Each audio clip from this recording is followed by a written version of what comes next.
नमस्ते। मैं मान। आज हम लोग चतुर्दंडी प्रकाशिका ग्रंथ के बारे में बातचीत करने जा रहे हैं।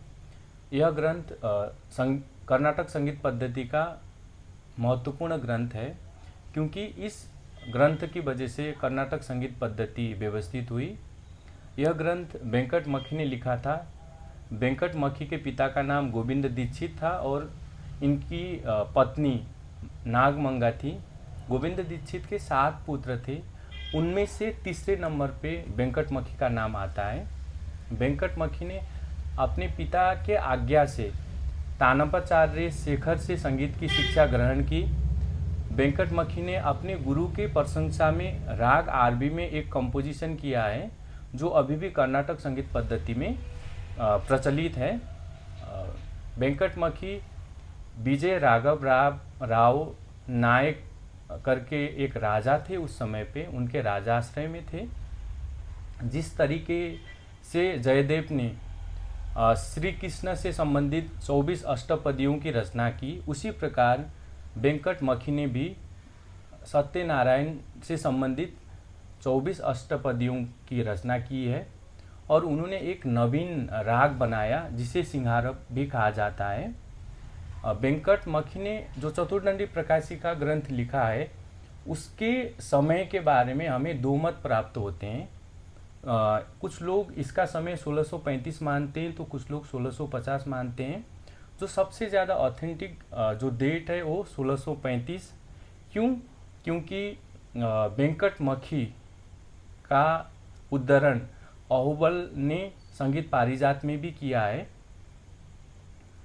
चतुर्दंडी प्रकाशिका में 10 प्रकरण या अध्याय हैं, जिनके नाम निम्न प्रकार के हैं। सबसे पहला जो प्रकरण है वो वीणा प्रकरण है। फिर उसके बाद में श्रुति प्रकरण, स्वर प्रकरण, मेल प्रकरण, राग प्रकरण, आलाप प्रकरण, ठाय प्रकरण, गीत प्रकरण, प्रबंध प्रकरण और अंतिम जो अध्याय है या प्रकरण है वो ताल प्रकरण है।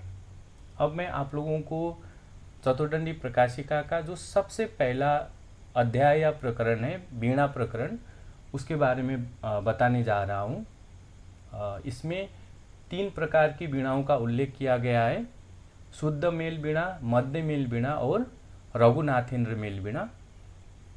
और वीणाओं पे 4 तार लगाने का विधान दिया गया है। वो जो तार लगते हैं वो बाईं ओर से काउंट होंगे कि जो सबसे प्रथम तार होता है वो मंद्र षडज में, दूसरे तार को मंद्र पंचम में, तीसरे को मध्य षडज में, चतुर्थ तार को मध्य में मिलाने का विधान दिया गया है। यह शुद्ध मेल वीणा का मिलाने का तरीका है।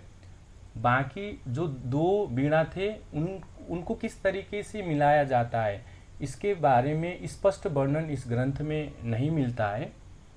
और इसके पार्श्व में 3 तार लगाने का विधान दिया गया है। जो पहला तार होता था, तार षडज में मिलाया जाता था, सेकेंड तार मध्य पंचम में मिलाया जाता था और थर्ड तार, तीसरे तार को मध्य षडज में मिलाया जाता था। जिस तरीके से सितार में पर्दे होते हैं, इसी तरीके से इनके वीणाओं में भी पर्दे बांधे जाते थे, जिनको इन्होंने पर्व कहा है। और ये 6 पर्व थे इनके वीणा पे। ये होता है यहाँ पे वीणा प्रकरण खत्म। इसके बाद में हम लोग बात करने जा रहे हैं श्रुति प्रकरण के बारे में। वेंकट मखी ने श्रुति और स्वरों के बारे में जिस तरीके से स्वर्ण और उससे बने आभूषणों में जो अंतर है, वही अंतर श्रुति और स्वरों के बीच में कहा है। जिस तरीके से प्राचीन ग्रंथकारों ने 22 श्रुतियों का उल्लेख किया है, उसी प्रकार से वेंकट मखी ने भी 22 श्रुतियों का उल्लेख किया है, जो तीव्रा, कमुदति, मंदा, छंदवती, इस तरीके से इन श्रुतियों का नाम उल्लेख किया गया है। और इन जो 22 श्रुतियों को 7 शुद्ध और 5 विकृत स्वरों के अंतर्गत विभक्त किया है। और इस ग्रंथ का जो तीसरा प्रकरण है वो है स्वर प्रकरण। यह इस ग्रंथ का सबसे महत्वपूर्ण प्रकरण में से एक स्वर प्रकरण है। क्यों? क्योंकि इन्होंने 5 विकृत स्वरों का उल्लेख किया है। इससे पहले उत्तरी और दक्षिणी संगीत पद्धति में विकृत स्वरों का कोई एक स्पष्ट मत नहीं था, सबके अपने अपने मत थे। इन्होंने 5 विकृत स्वर दे के उत्तरी संगीत पद्धति को दक्षिणी संगीत पद्धति को एकरूपता लाने का काम किया, क्योंकि ऐसा लगता है कि भातखंडे जी या ओमकारनाथ ठाकुर या विष्णु दिगंबर पलुस्कर इनके विकृत स्वरों से कहीं ना कहीं प्रभावित है। इसीलिए आज हमारे जो उत्तरी संगीत में भी 5 विकृत स्वरों का जो उल्लेख है, कहीं ना कहीं इसका आधार चतुर्दंडी प्रकाशिका का जो विकृत स्वर हैं उससे हम मान सकते हैं। और स्वरों के बारे में इन्होंने ये कहा है कि चतुश्चतुश्चतुशैव षडज मध्यम पंचमा द्वय द्वय निषाद गांधारो त्रिस्त्री ऋषभ दैवतो, अर्थात सामप की इन्होंने 4 श्रुति का उल्लेख किया है, रेध का इन्होंने 3 श्रुति का उल्लेख किया है और गनी का इन्होंने 2-2 श्रुतियों का उल्लेख किया है। इसके बाद में इन्होंने 5 विकृत स्वरों का उल्लेख किया है, जिनका नाम है कैसिक निषाद, काकली निषाद, साधारण गंधार, अंतर गंधार और बराली मध्यम। यहाँ पे कैसिक निषाद, काकली निषाद, साधारण गंधार, अंतर गंधार और बराली मध्यम, इनकी श्रुतियों की स्थापना उन्होंने जैसे काकली निषाद और जो साधारण गंधार है उसको जो हमारे परवर्ती जो ग्रंथकार थे उनके ही अकॉर्डिंग पहली पे कैसिक निषाद और 10वीं पे साधारण गंधार का उल्लेख किया है। परंपरा से हट के इन्होंने काकली निषाद और अंतर गंधार का एक एक श्रुति को उन्होंने चढ़ा दिया, यानी उन्होंने तीसरी श्रुति पर काकली निषाद को रखा और 12वीं श्रुति पे किसको रखा है, अंतर गंधार को रखा है, और 16वीं श्रुति पे बराली मध्यम रखा। बराली मध्यम उस समय पे एक बराटी नाम का राग हुआ करता था जिसमें इस मध्यम का प्रयोग किया जाता था, संभवतः इसीलिए इसका नाम बराली मध्यम पड़ा। ये हो गया वेंकटमखी का स्वर प्रकरण। अब हम चौथे प्रकरण के बारे में बात कर रहे हैं, जो चतुर्दंडी प्रकाशिका का जो चौथा प्रकरण है, मेल प्रकरण।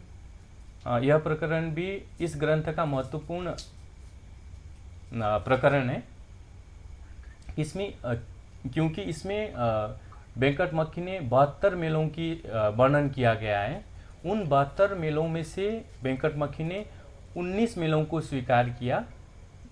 72 मेल बनाते समय वेंकटमखी ने 12 चक्रों का प्रयोग किया है, जो 12 चक्र में से 6 चक्र शुद्ध मध्यम के हैं और 6 चक्र तीव्र मध्यम के हैं।